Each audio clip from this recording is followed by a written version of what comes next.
క్రీస్తునందు సహోదరి సహోదరులారా, ప్రభువైన యేసు క్రీస్తు నామములో హృదయపూర్వక వందనాలండి. ముందుగా ఇంత మంచి సమయాన్ని ఇచ్చిన తండ్రి అయిన దేవునికి ప్రభువైన క్రీస్తు ద్వారా కృతజ్ఞతాస్తుతులు చెల్లిస్తున్నానండి. అందరూ బాగున్నారండి. వాక్యం చదువుకొని ప్రార్థన చేసుకున్న తర్వాత పాఠంలోనికి వెళదామండి. యోహాను సువార్త 9వ అధ్యాయం 1వ వచనం నుంచి. యోహాను సువార్త 9వ అధ్యాయం 1వ వచనం నుంచి. ఆయన మార్గంలో పోవచ్చుండగా పుట్టి గుడ్డి అయిన ఒక మనుషుడు కనబడింది. ఆయన శిష్యుడు, బోధకుడా, వీడు గుడ్డివాడై పుట్టుటకు ఎవడు పాపం చేసిను, వీడా వీని కన్నవారా అని ఆయనను అడుగగా, యేసు, వీడైనను వీని కన్నవారైనను పాపం చేయలేదు, కానీ దేవుని క్రియలు వీని యందు ప్రత్యక్షపరచబడుటకు వీడు గుడ్డివాడిగా పుట్టెను. ప్రార్థన చేస్తాం.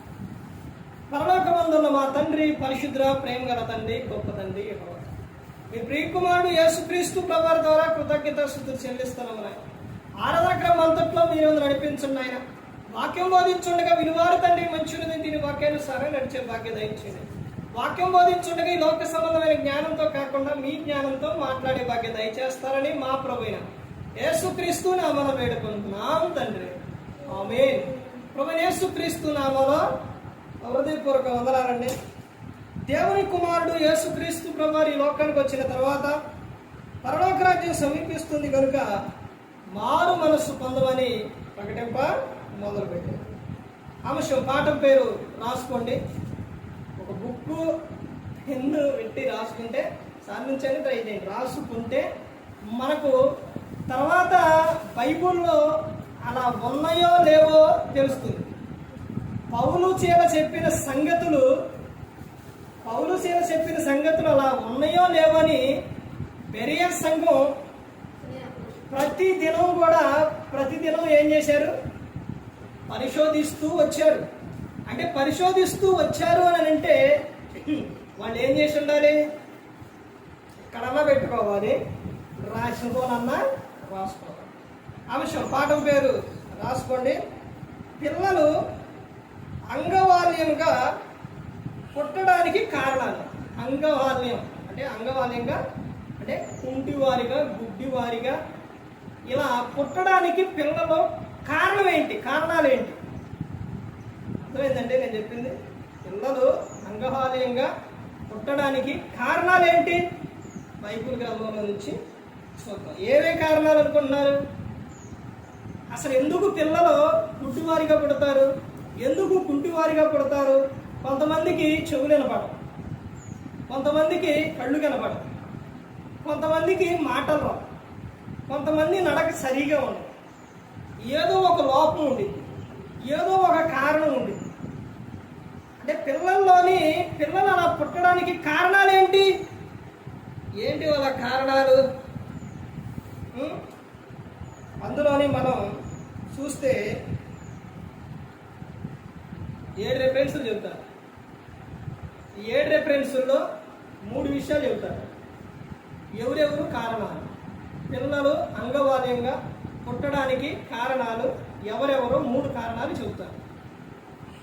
అందులోని మొదటిగా మనం చూస్తే ఈ చదవబడిన ఈ అధ్యాయం, ఈ వచనం మరలా మనం ఇక్కడకు వద్దాము.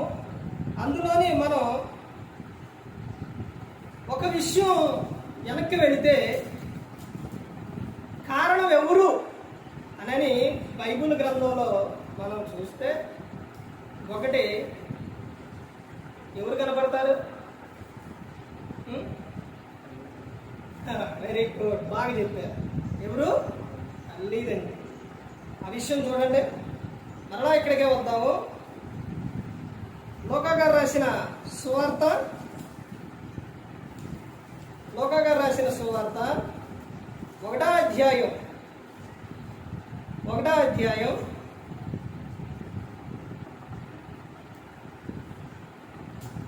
39వ వచనం. ఆ దినములయందు మరియ లేచి యోధా ప్రదేశంలోని కొండసీమలో ఉన్న ఒక ఊరికి త్వరగా వెళ్ళి చక్కెర ఇంటిలో ప్రవేశించి ఎలిసబెత్తుకు వందనం చేసింది. ఎలిసబెత్తు మరియ యొక్క వందన వచ్చిన వినగానే ఆమె గర్భంలో శిశువు గంతులు వేసింది. అంతటా ఎలిసబెత్తు పరిశుద్ధాత్మతో నిండుకునేదే బిగ్గరగా ఇట్లా నిన్ను. ఇక్కడ పిల్లలు అంగవాల్యంగా పుట్టడానికి ఒక కారణం ఎవరు అంటే తండ్రి తల్లి. ఎవరు? తండ్రి తల్లి.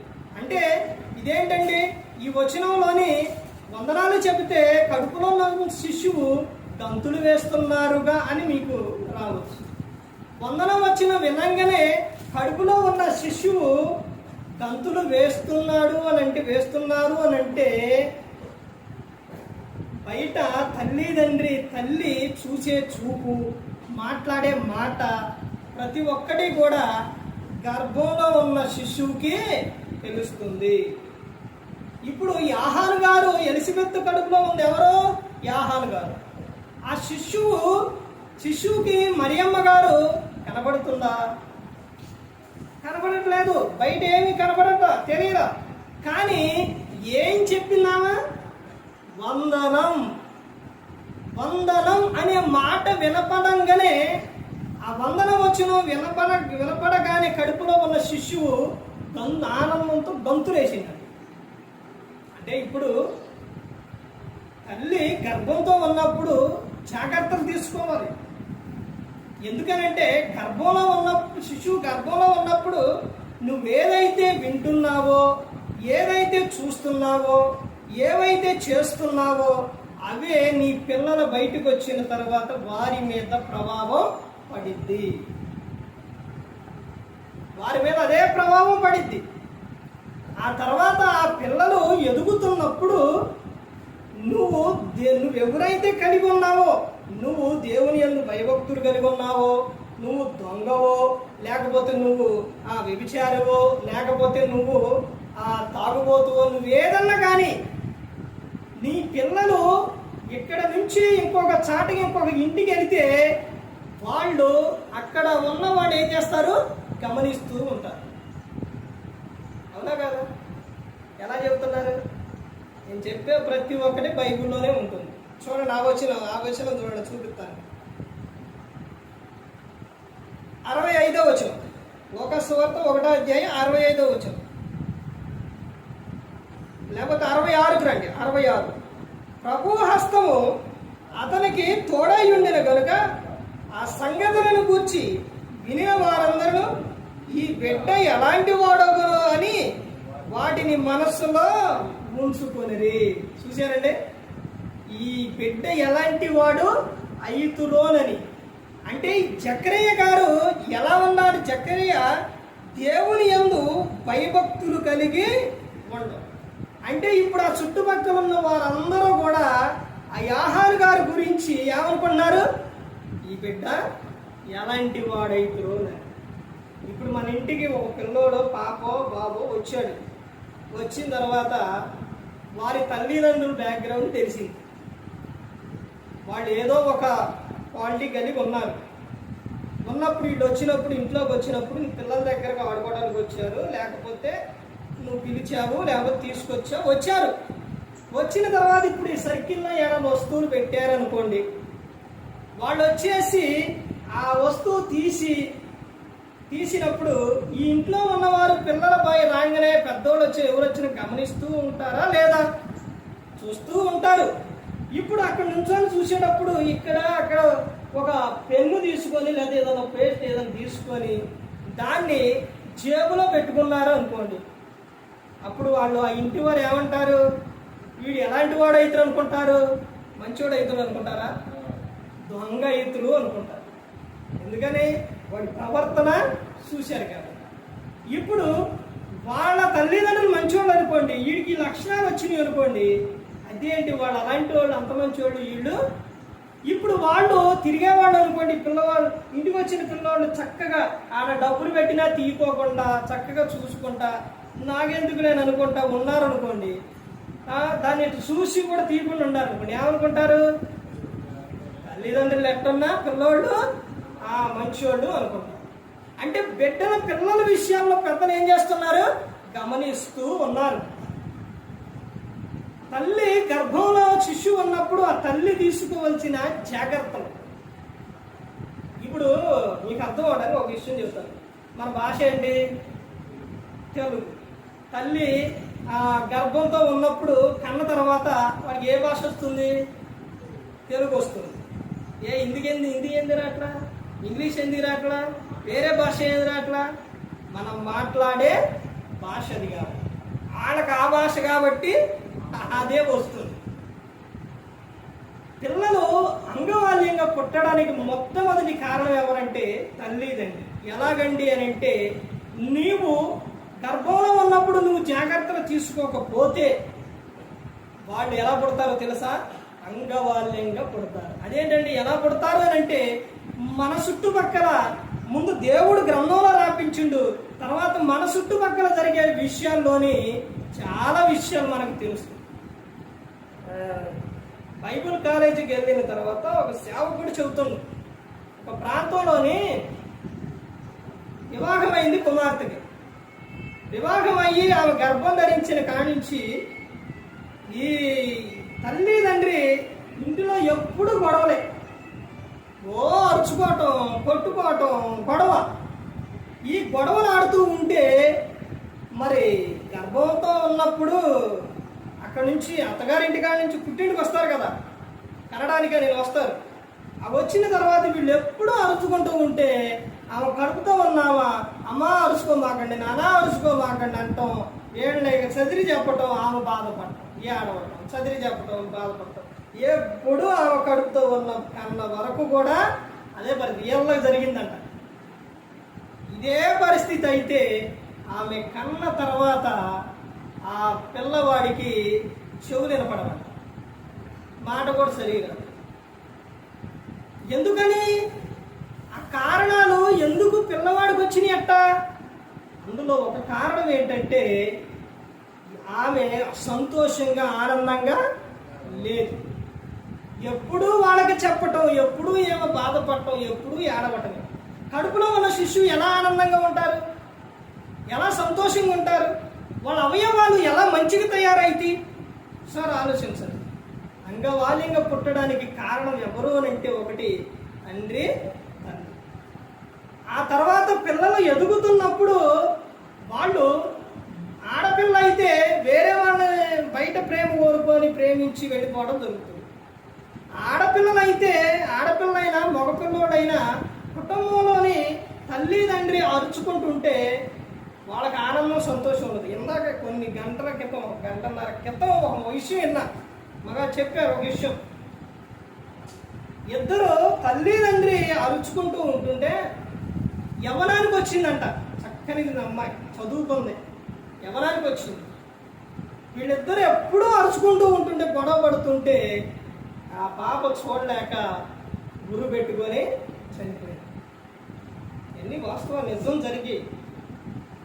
ఇంకో విషయం ఏంటంటే, ఒక ఇంటిలో ప్రేమ ఆప్యాయత తల్లిదండ్రుల మధ్య లేకపోతే బయట ఏ విషయమైనా తండ్రికి చెప్పుకోలేక, తల్లికి చెప్పుకోలేక, ఎవరికి చెప్పుకోలేక బయట ప్రేమల కోరుకొని వెళ్ళిపోయిన వాళ్ళు ఉన్నారు.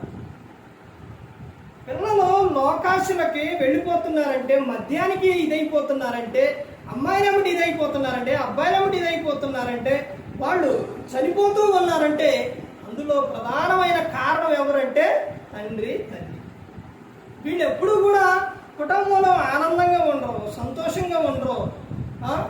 ఎప్పుడు గొడవలు పడుతూ ఉంటే ఆ పిల్లలు ఎలా ఆనందంగా ఉంటారు, ఎలా సంతోషంగా ఉంటారు? అసలు ఒక్కసారి వారి జీవితం ఆలోచించండి.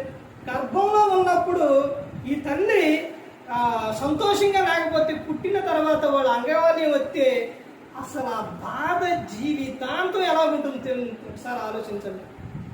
కొన్ని మందులకి తగ్గే ఉంటాయి, కొన్ని తగ్గనే కూడా ఉంటాయి. అర్థమవుతుందండి? అసలు పరిస్థితి చూడండి. ఈ రోజున ఎంత భయంకరమైన విషయం ఏంటంటే,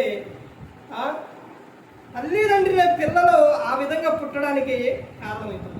తర్వాత రెండవ విషయం చూస్తే ఇంకా ఎవరని చెబుతున్నారంటే, మనం చూస్తే ఇందాక చదవబడిన విషయం యోహాను సువార్త 9వ అధ్యాయం 1-2 వచనాల్లో చూస్తే ఎవరు కారణం అని అంటే దేవుడే కారణం.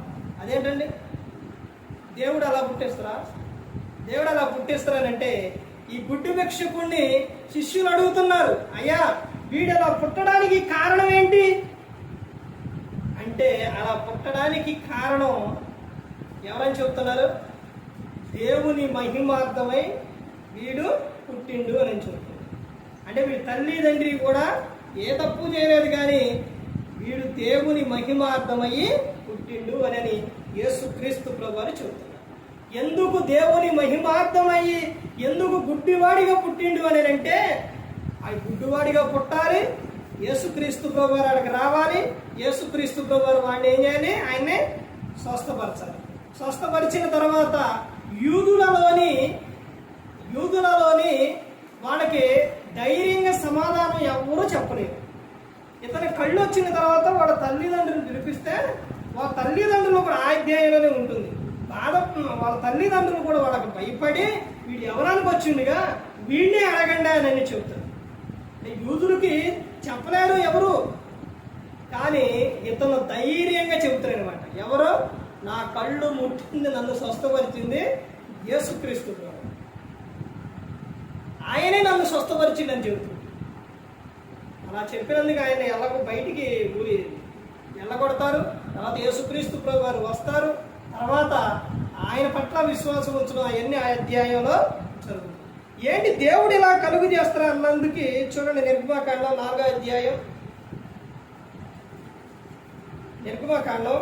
4వ అధ్యాయం 10వ వచనం నుంచి చూడండి.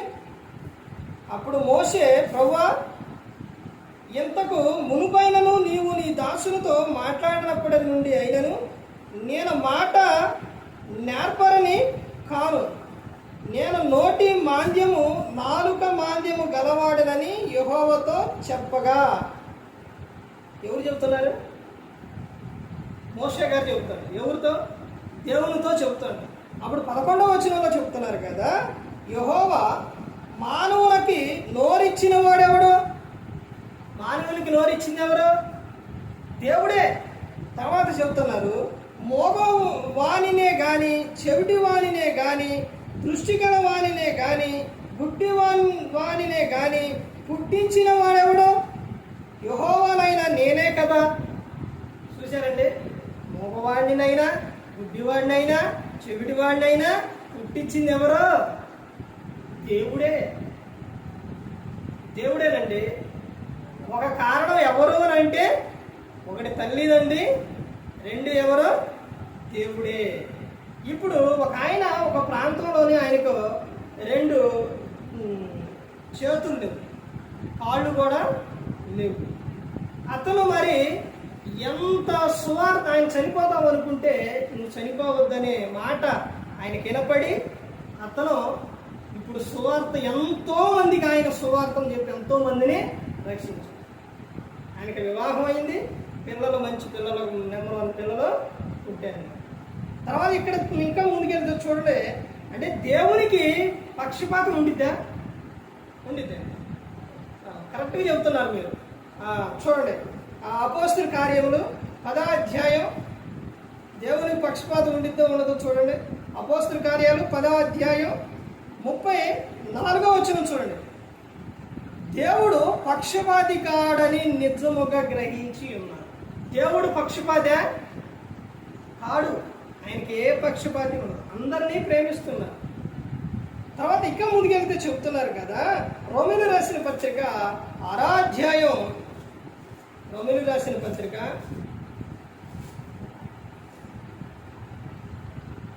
6వ అధ్యాయం 13వ వచనం చూడండి. 13వ వచనం, మరియు మీ అవయవములను దుర్నీతి సాధనములుగా పాపములకు అప్పగింపకుడి, అయితే మృతుల నుండి సజీవులమనుకొని మిమ్మల్ని మీరే దేవునికి అప్పగించుకొని మీ అవయవములను నీతి సాధనములుగా దేవునికి అప్పగించుడి అని చెప్తున్నారు. మన అవయవాలు దేనికి అప్పగించాలి? నీతి సాధనములుగా మన అవయవాలు అప్పగించాలి. పాపం విషయానికి మన అవయవములను అప్పగించకూడదు. నీకు అవయవాలు అవన్నీ కూడా చేసింది ఎవరు? దేవుడే. నీకు మంచి అవయవాలు దేవుడు ఇస్తే, నీ కాలు చెయ్యి అన్నీ మొత్తం నీకు మంచిగా ఇస్తే, నువ్వు దేవుణ్ణి లెక్క చేయకుండా నీ అవయవాలన్నిటిని నువ్వేం చేస్తున్నావు? నీ దేహం ఏం చేస్తున్నావు? పాపము నిమిత్తం అప్పగిస్తున్నావు. అపవాది కాదు నీ దేహం. నీ దేహం దేవునికి ఆలయమై ఉన్నది. తర్వాత ఇంకా ముందుకెళ్తే రోమిలు రాసిన పత్రిక 9వ అధ్యాయం, అక్కడే చూడండి 9వ అధ్యాయం 20వ వచనంలో చెబుతున్నారు కదా, అవును గాని ఓ మనుషుల దేవునికి ఎదురు చెప్పుటకు నీవెవడవు? నన్నెందుకు ఎలాగో చేసితు అని రూపింపబడినది రూపించిన వారితో చెప్పునా? చూశారండి, అన్ని అలా ఎందుకు చేశావు అని దేవుణ్ణి ప్రశ్నించవచ్చా? అక్కడ అదే చెప్తున్నారు. అవును కానీ ఓ మనుషుడా దేవునికి ఎదురు చెప్పుటకు నీవెవడు? ఇప్పుడు కుమ్మరి ఇంటి వానికి వెళ్ళాడు దేవుడు ఒక సందర్భం. ఎందుకు అక్కడికి వెళ్ళమంటాడు? కుమ్మరవాని ఇంటికి వెళ్తే కుమ్మరవాడు ఏం చేస్తాడు? కొండ చేస్తాడు. ఆ మట్టిని బాగా పిసికి దాన్ని ఇలా పెట్టి దాన్ని ఏం చేస్తారు? తాను ఎలాగైతే ఒక చిన్న కుండ చేస్తారు, మంచి చేస్తారు, బండ కుండ చేస్తారు, దాన్ని ఎలా పెడితే ఆ మట్టిని ఏం చేస్తారు? ఆ విధంగా తాను అనుకున్న విధంగా ఆ కుండనే చేస్తారు. ఇప్పుడు చిన్ని పోటీని ఇంత చేసి ఇంత లావు చేసింది అనుకోండి, లేకపోతే సన్నగా మంచిగా నెమ్మదిగా పూజగా చక్కగా చేసాడు అనుకోండి, ఇప్పుడు చిన్నగా పొట్టిగా చేసిన కొండ నువ్వు నన్ను ఎందుకు చేసినావు అని అనిద్దా? కానీ మనిషి మాత్రం ఏం చేస్తాడో, నన్ను ఇలా ఎందుకు చేసావని ఎదురు చెప్పుటకు నువ్వెవరు అని చెప్పు. తర్వాత ఏమని చెప్తున్నారు చూస్తే, నన్ను ఎందుకు ఇలాగ చేసేది అని రూపింపబడినది రూపించిన వాళ్ళతో చెప్పునా? అదే సందర్భం. అర్థమైందంటే చెప్పునా? చెప్పదు. తర్వాత ఏమని చెప్తున్నారు? ఒక ముద్దలో నుండి ఒక ఘట్టము ఘనతకును ఒకటి ఘనహీనతకును చేయుటకు మట్టి మీద కుమ్మరవానికి అధికారం లేదా? ఉందా లేదండి? ఉంది. అయితే చెప్తున్నారు ఏమనంటే, ఆ తర్వాత ఇంకా ఏమని చెప్తున్నారు? అలాగూ దేవుడు తన ఉగ్రతను అగ్గుపరచుటకును తన ప్రభావం చూపుటకును నిశ్చయించిన వాడే నాశనములకు సిద్ధపడి ఉగ్రత పాత్రమైన ఘటములను ఆయన బహు దీర్ఘశాంతంతో సహించిననేమి. అర్థమైందండి? ఆయన ఏం చేస్తున్నారు? ఎంతో మందిని సహిస్తున్నారు, ఓర్చుకుంటున్నారు. ఎందుకు? అందరూ అంతటాను కూడా ఏం పొందాలని? మారు మనసు పొందారు. చివరిగా చూడండి, యెషయా గ్రంథం 64వ అధ్యాయం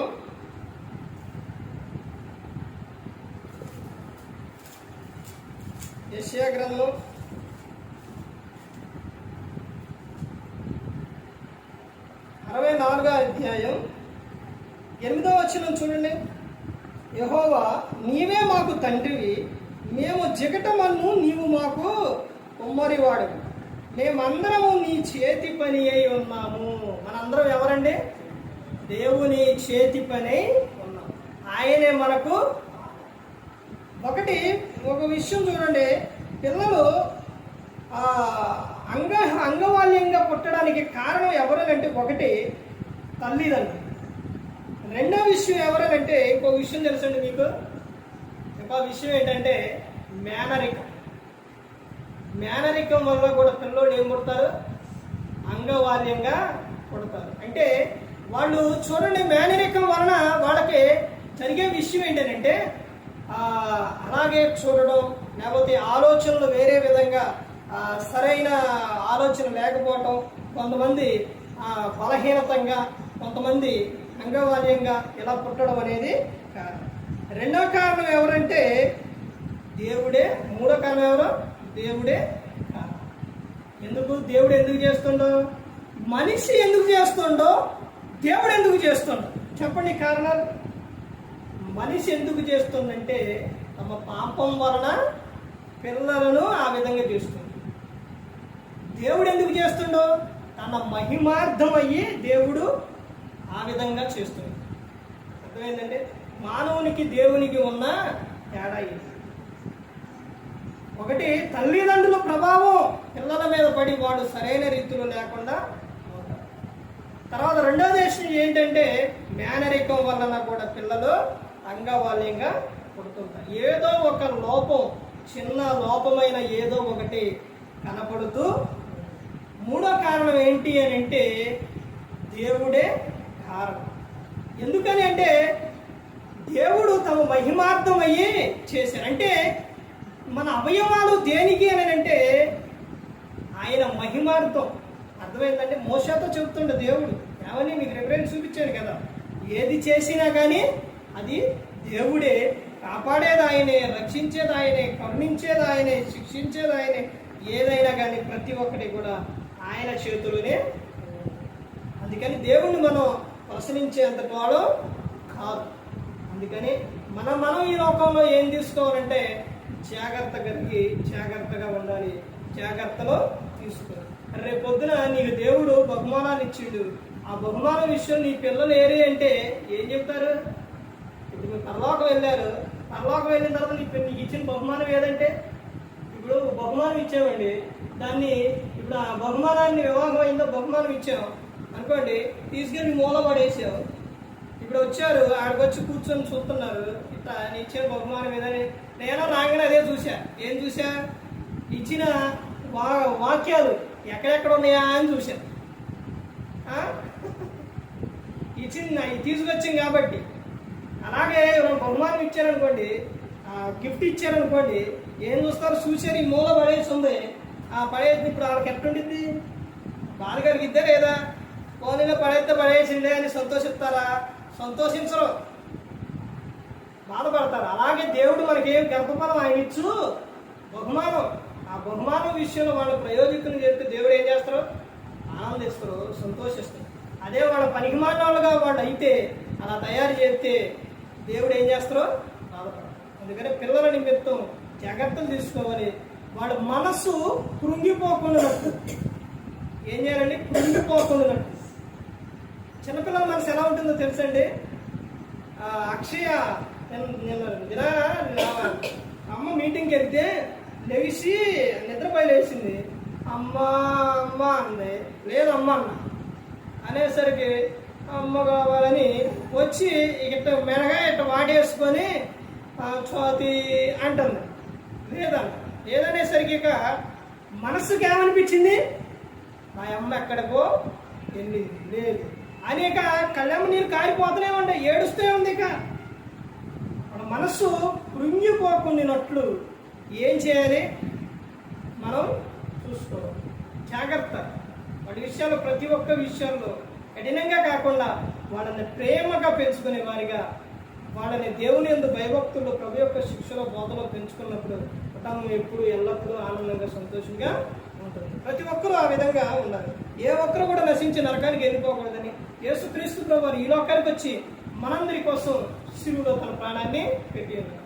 మరి ఈ విధంగా నిలబెట్టి మాట్లాడించిన తండ్రి దేవునికి కృతజ్ఞతలు చెల్లిస్తూ, ఇంతవరకు శ్రద్ధగా ఉన్న మీకు ప్రభు పెట్టిన హృదయపూర్వకంగా చెల్లిస్తూ ఈ మాటలు ముగిస్తున్న అందరికీ వందనాలు.